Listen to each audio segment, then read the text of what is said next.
Hey everyone, welcome back to another video. For today's video, I'm going to be doing a video on perfumes that I do not like, I do not own, and these are the fragrances that sometimes I've even given them second chances and I just cannot wear them. So if you are new to my channel, welcome. My name is Amy. I do videos on fragrance, beauty, self-care, and body care. If you like that type of content, don't forget to subscribe before you leave today's video. And if you are a returning subscriber, welcome back. I'm so happy to have you here with me today, and I appreciate all of the love and the support. With that said, let's get into today's video. All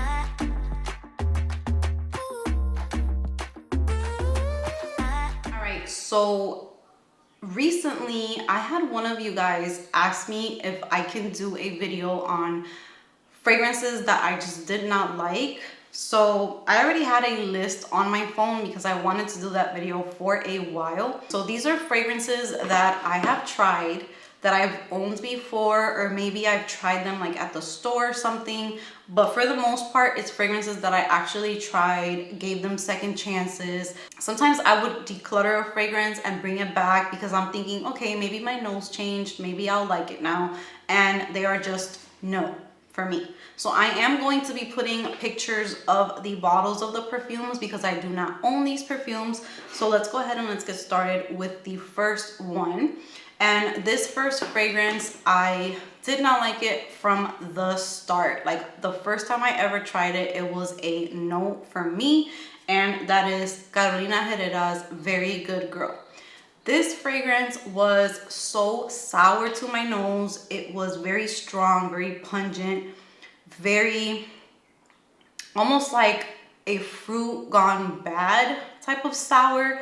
And it wasn't like that tartness that I enjoy in certain fragrances where it's a tartness, but it's there with like juiciness and sweetness, and there's other things going on, so it doesn't really bother me. But this one was just too much. I couldn't handle it. I didn't like it. So that is the first one. The second one is from Lancome, and it is one of the La Vie Belle flankers. You guys know that I own many of the flankers. I enjoy almost all of them. So I went ahead and I ordered the La Vie Belle, is it L'Eclat? But it was the EDT version. Oh my God. That fragrance, when you first spray it, it was like the most amazing like 10 seconds of my life because I love the opening so much. But then I'm not sure what happens towards the dry down, but it gets like super sharp on me, super cloying.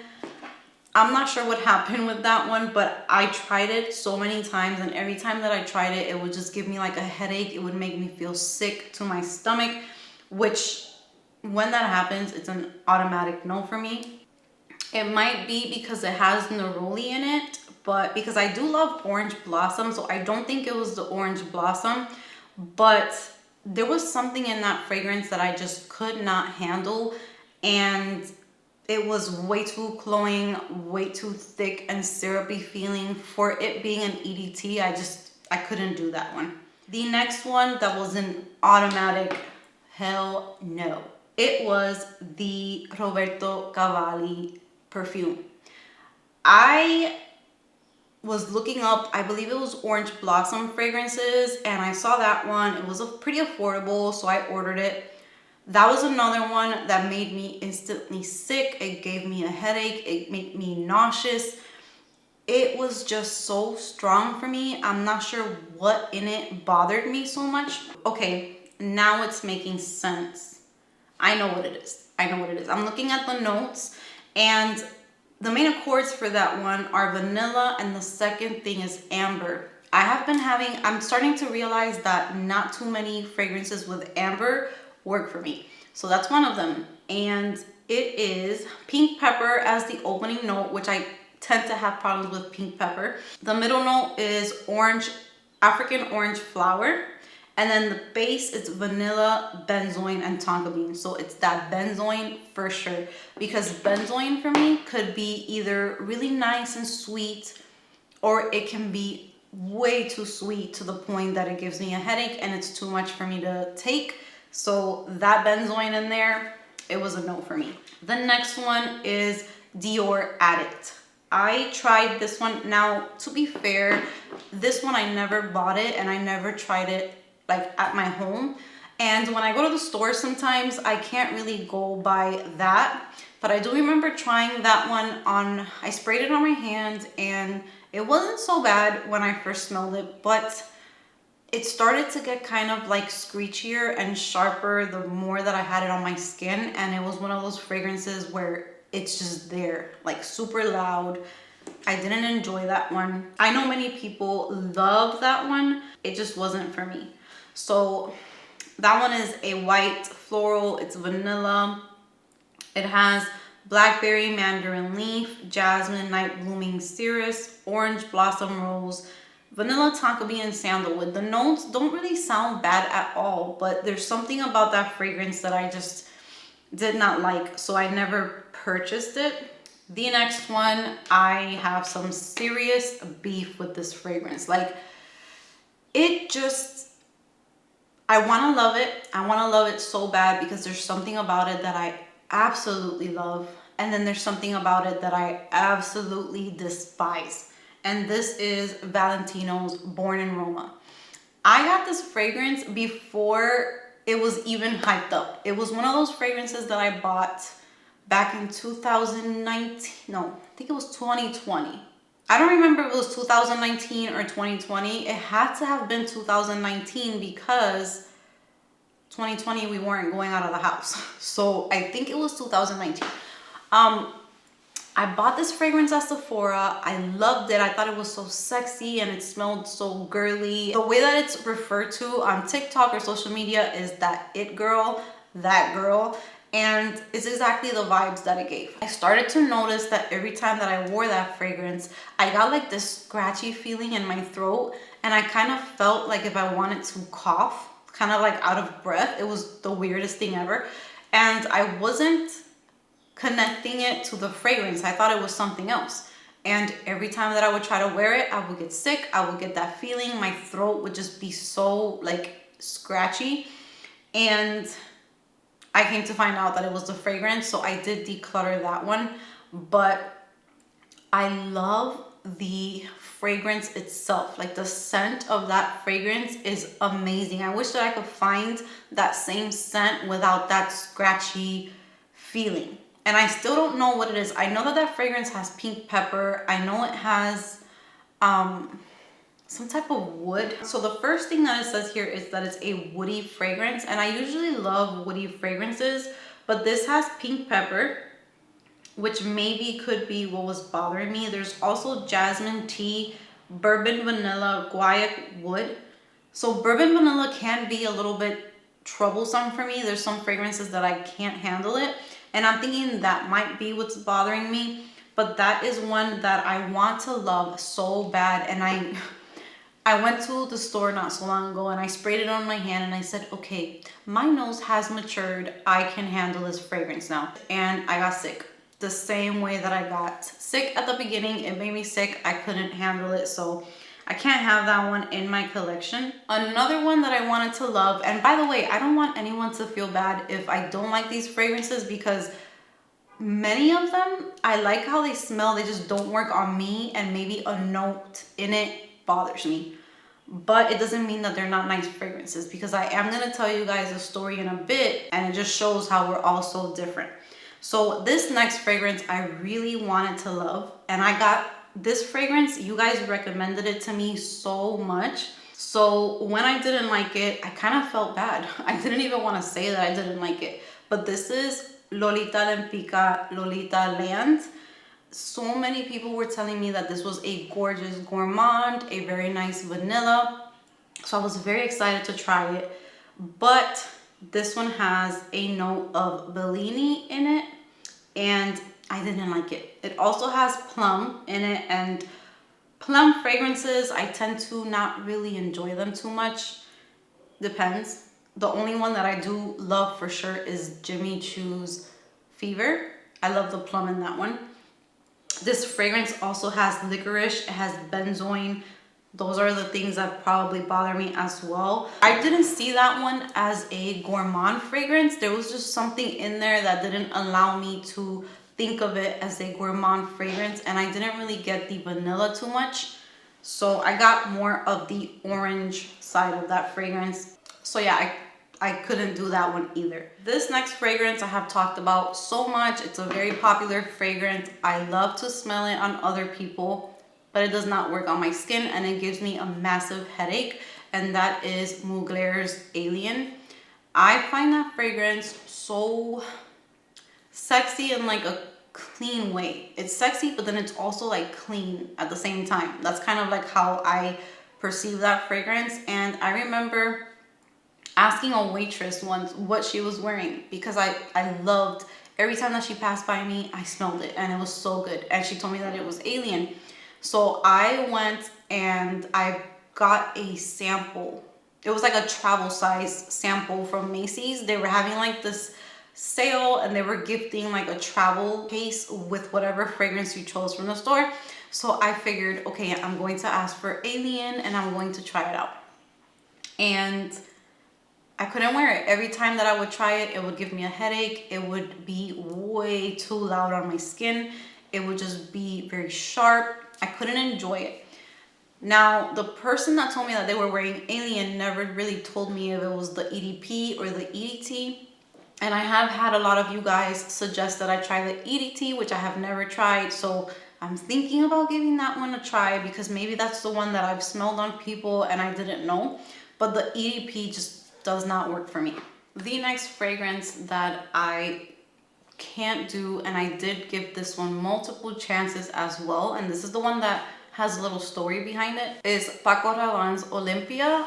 I want to love that fragrance so bad, and every time that it touches my skin, it turns bad. And I remember trying out a sample and telling you guys like, oh, I think I can do it. It's starting to smell better. And I bought the full-size bottle thinking that it was going to work for me. It didn't. Every time that there is like a salty note in a fragrance, it's a 50-50 chance that it's going to work or it's going to be horrible on my skin. So I kept that one here because I wanted to gift it to my mom to see if she liked it. And she came over and I remember we were sitting on the table and I was letting her try all of the fragrances that I had saved up to give her. And we got to Olympea and I sprayed it on my hand. I was like, Mom, smell this one. This one smells like disgusting on me. And she smells it and she's like, ooh, like that's not good. She didn't like it either. And she sprays it on her hand and it was the most magical, beautiful smelling perfume on her skin. So it is 1000% true that you can have the same fragrance on two different people and they can smell totally different from each other. So she took Olympea and she loved it. And that same day, my husband was in the back room. We called him over and told him to smell my hand, and I told him to smell my mom's hand, and he thought that they were different fragrances. So Olympea just doesn't work on my skin, but I do enjoy it on other people or when I smell it like from a tester strip. I think it's so beautiful. It's like this salty, like vanilla. It is just beautiful, but it does not work on my skin. All right, so I'm going to talk about 3 more fragrances. I do have a longer list, but I don't want this video to be too long. If you guys enjoyed this video, let me know and I could do like a part 2 to it. But we're going to talk about some Tom Ford fragrances. So the only Tom Ford fragrance that I own is Soleil Blanc. I do love the EDP and I have owned the EDT in the past, and that one's nice as well. So I had been hearing so much about Bitter Peach and Lost Cherry. Just so many people saying that it's amazing, that they love it. So I was just so excited to try those 2 out. So I go into Sephora and I spray Bitter Peach on my hand, and it was probably one of the most nasty smelling perfumes on my skin. It kind of smelled like a bitter peach, but not in a way that I want to wear it. It was almost like a fruit gone bad. I couldn't find anything appealing or like that. I couldn't just find anything that I liked to it. It was sour, it was sharp, bitter. It was bitter. I don't understand.